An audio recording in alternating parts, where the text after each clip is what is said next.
Iya, apalagi nih bahan ini. RPM ku naik turun om, kok nggak bisa anteng gitu loh.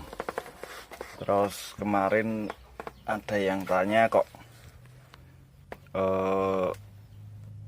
pas turunan kok ngebul, pas posisi apa ngebulnya itu ngebul asap gitu loh, bukan ngebul apa ya, ngebul oli gitu loh.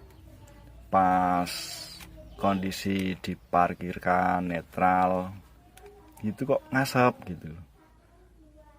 Nah, ada beberapa kemungkinan kalau misalkan gas RPM kok naik turun pas idle gitu kan, naik turun naik turun naik turun naik turun naik turun, itu ada angin liar. Angin liar itu ya angin yang masuk ke manifold dengan jalur yang tidak seharusnya gitu kan. Kan ada jalur angin kecil yang khusus untuk masuk angin. Bukan dari kupu-kupu loh ya. Nah, ini kita bahas ini PVC atau PCV sih namanya. Pokoknya inilah valve lah. Ini kesana. Coba deh kalau dengan nyalain di RPM idle, ini dicabut sedikit, masukin jus, yaitu naik turun karena angin liarnya masuk dari sini.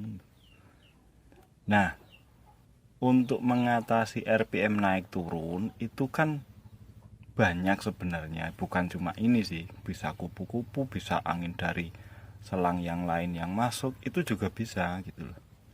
Dari karkol kalister yang switchnya yang di sana error mungkin juga bisa, ini juga bisa. Nah, saya pernah naik turun RPM itu begini, naik gitu, kok nggak bisa anteng ya gitu kan. Ternyata di sini bocor gitu, di sini bocor, terus ternyata ini patah karena kalau kondisi panas ini jadi lentur. Makanya di sini tak tali supaya ini bisa tetap pada tempatnya gitu loh.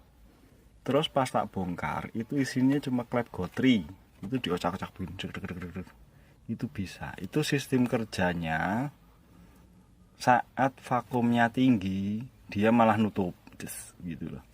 Saat vakumnya tinggi dia malah nutup. Kalau RPM idle kan vakumnya tinggi, penyedotan anginnya kan tinggi karena dia selalu cari angin dari manapun gitu kan.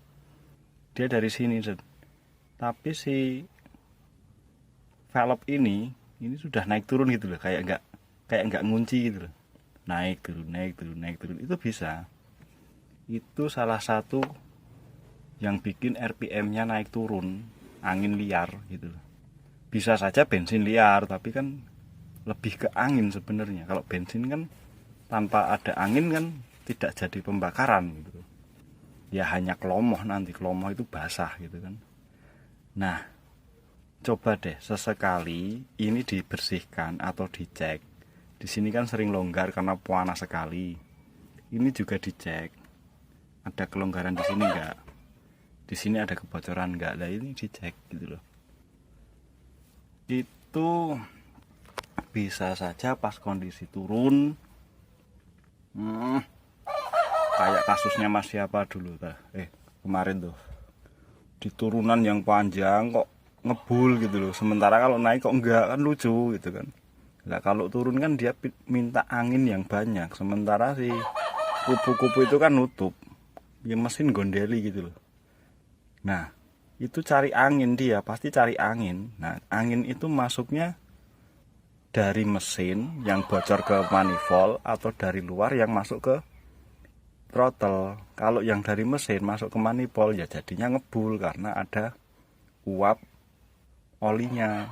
Kan logikanya begitu. Itu kemungkinan teringan dulu, jangan langsung ngejudge bahwa klepnya bocor terus ringnya bocor.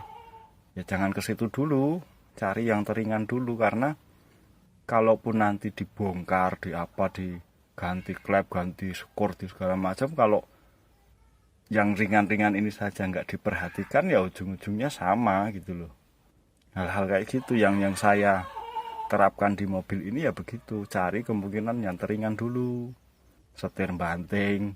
Kemarin sudah tak buatkan video, ternyata busing sayapnya ada yang pecah. Kan lucu kalau harus ke bengkel di memorinya penuh asem. Udah ya. Yang penting ini ya dicek ya. Ditali boleh. Kabel-kabel seperti ini jangan nyangkut bodi. Loh, itu diperhatikan yang kecil-kecil begitu. Pokoknya mesin kotor tapi nggak apa-apa, yang penting halus normal gitu kan. Yang ini coba diperhatikan, sering dilupakan tapi seolah-olah mobilnya rusak, padahal halnya sepele-sepele kayak gini. 45.000 kalau nggak salah.